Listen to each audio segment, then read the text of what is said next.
कुछ हुकूमती वज़रा उमरा करने के लिए गए।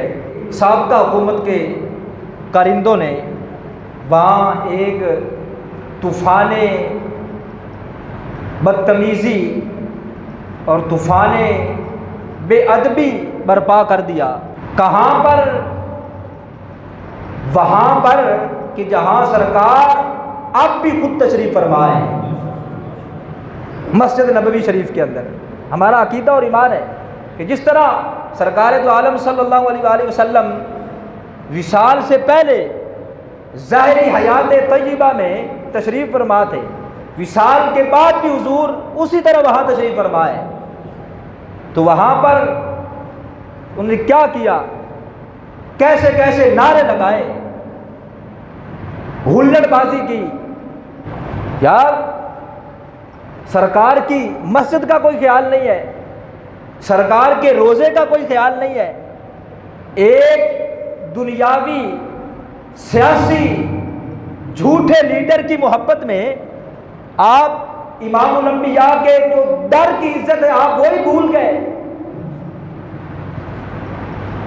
और ये ऐसे नहीं हुआ कि शायद वो गए और लोगों ने देख के नारे लगा दिए, ऐसे ये पूरा एक प्रोपेगेंडा किया गया है, ये एक मिशन था, इन लोगों को तैयार किया गया है। बल्कि ये तो कल गए हैं ना, लोगों को पता था कि इन्होंने जाना है। तो मैंने कितनी वीडियोस देखी हैं, मैंने पैगाम दिया है कि ये आ रहे हैं, वहाँ आ रहे हैं, इनका इस्तिकबाल करना है, ये याद रखें। तो इन लोगों को इसका मतलब ये है कि तैयार किया गया है कि कुरान करीम में अल्लाह फरमाता है, ऐ ईमान वालो ला तरफ़उ अस्वातकुम, मेरे महबूब की बारगाह में जाओ तो तुम्हारी आवाज़ भी ऊंची नहीं होनी चाहिए। ये नारे, ये है ना तूफान बदतमीजी, ये तो बड़े दूर की बात है ना, आवाज़ भी नीचे रखो। और हज़रत सदीक़ अकबर रज़ियल्लाहु ताला अन्हु, आपने जब सुना कि आयत करीमा नाजिल हुई है, सरकार की बारगाह में अर्ज़ की, आका आइंदा मैंने आपसे बात करनी है तो आवाज़ से नहीं बल्कि आपके कान में मैंने बात करनी है, जो भी करनी है सरगोशी किया करूँगा। और हज़रत फ़ारूक आज़म रज़ियल्लाहु ताला अन्हु आपके हवाले से है कि जब ये आयत करीमा नाज़िल हुई कि आवाज़ ऐसा रखो, तो हज़रत फ़ारूक आज़म इतनी आवाज़ को ऐसा करके कलाम करते थे कि सहाबा कहते हैं कि इमामुल अंबिया को बाज़ दफ़ा वो जो बात हज़रत फ़ारूक आज़म ने की होती वो पूछना पड़ जाती थी कि क्या बात की है। और हुजूर के एक गुलाम है जिनका नाम है हज़रत साबित रज़ियल्लाहु ताला अन्हु, जब ये आयत करीमा नाज़िल हुई कि ला तरफ़उ अस्वातकुम फ़ौक़ सौतिन नबी जी, मेरे महबूब की आवाज़ पर अपनी आवाज़ों को ऊंचा ना करो, तो हज़रत साबित वो ज़रा ऊंचा बोलते थे। बाज़ लोगों की आवाज़ ज़रा ऊंची होती है, वो अपने घर में ही बैठ गए, कहा कि मैं अहले नार से हूँ, अब मैं अहले नार से हूँ, मैंने सरकार की बारगाह में जाना ही नहीं है। क्यों? मैं वहाँ गया मेरी आवाज़ ऊंची हो जाएगी। काफ़ी दिन गुजर गए, इमामुल अंबिया ने देखा कि साबित नज़र नहीं आ रहे, तो उन्होंने फरमाया मेरे गुलामों साबित किधर गए, बीमार है, क्या वजह है, आ नहीं रहे। तो हज़रत साद बिन मुआज़ रज़ियल्लाहु ताला जो उनके हमसाए थे, अर्ज़ की आका वो बीमार नहीं है, वो ठीक है, सिर्फ इस वजह से नहीं आते कि उनकी आवाज़ ऊंची है और वो कहते हैं कि मैं हुजूर की बारगाह में जाऊंगा मेरी आवाज़ ऊंची हो जाएगी, मैं बेअदब हो जाऊंगा और अहले नार में से हो जाऊंगा। तो इमामुल अंबिया ने जब सुना तो फरमाया उनको पैगाम दे देना कि वो आया करें, वो तो बेचारे मजबूर हैं, वो अहले नार से नहीं बल्कि मेरे गुलाम है, पक्के जन्नती है। तो सहाबा कराम का नज़रिया तो ये था। और हज़रत फ़ारूक आज़म रज़ियल्लाहु ताला अन्हु, आपने दो बंदों को देखा कि वो मस्जिद नबवी शरीफ के अंदर बुलंद आवाज़ से कलाम कर रहे हैं, ऊंची आवाज़ से बोल रहे हैं। ये रात को जो सिलसिला हुआ, यार ये रियासत मदीना बनाने की बात करते हैं और पहले मदीने का अदब तो सीख लो, और तुम्हें पता ही नहीं है हुजूर के शहर का अदब क्या है। तुमने पाकिस्तान को मदीना किस तरह बनाना है, और मदीने का अदब तो बड़े दूर की बात है, तुम्हें तो ये भी नहीं पता कि हुजूर की बारगाह का अदब क्या है, मस्जिद नबवी शरीफ का अदब क्या है। मदीना तो बड़ा है ना, और फिर पाकिस्तान को मदीना बनाने की बात करते हो। सहाबा कराम से सीखो।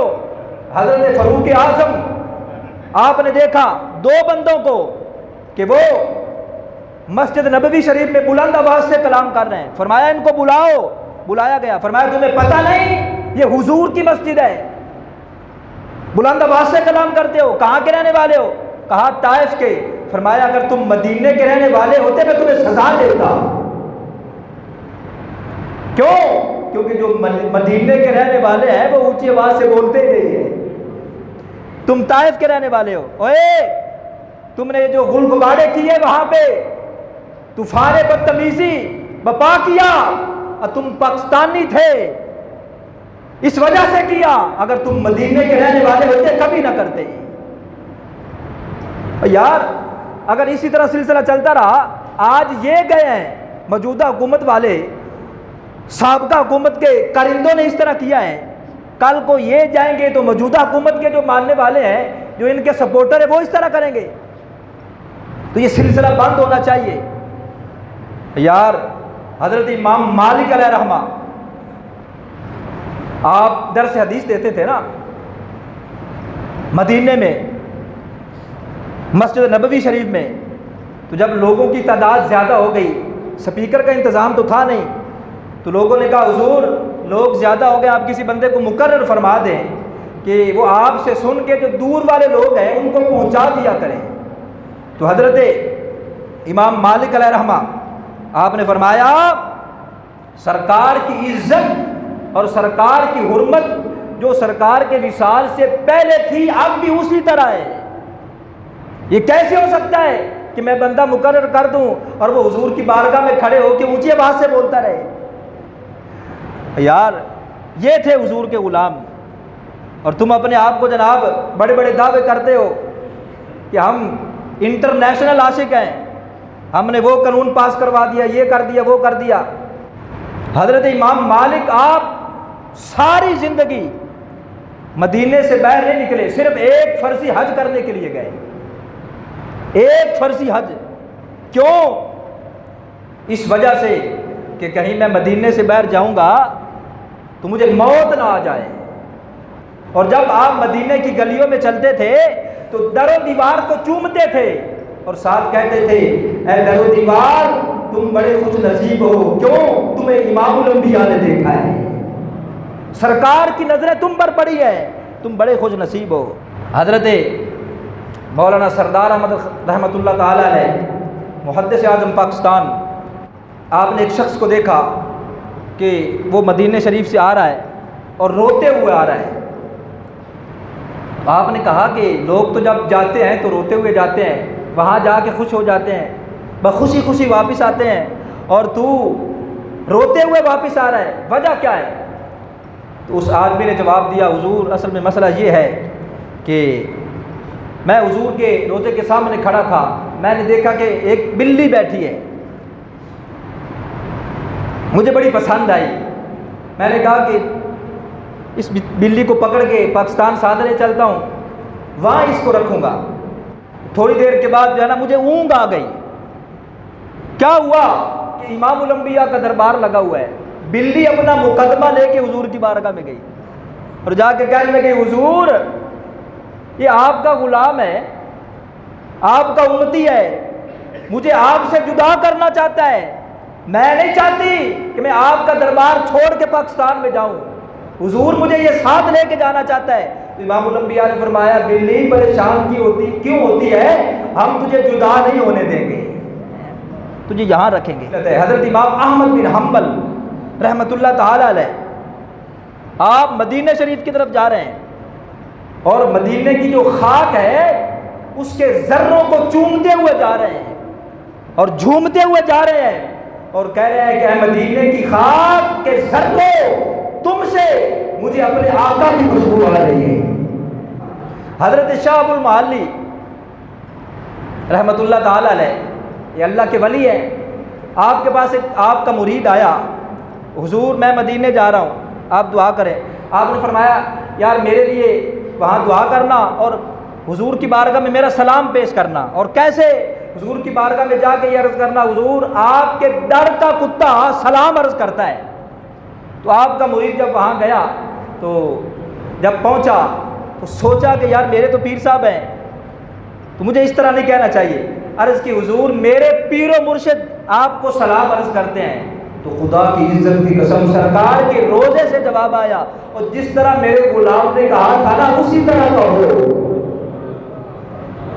ख्यानत क्यों करते हो लफ्जों में? जिस शहर के कांटों में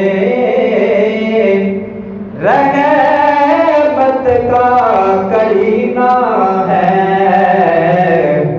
जिस शहर के कांटों में रहमत का करीना है, वो शहर मदीना है, वो शहर मदीना है।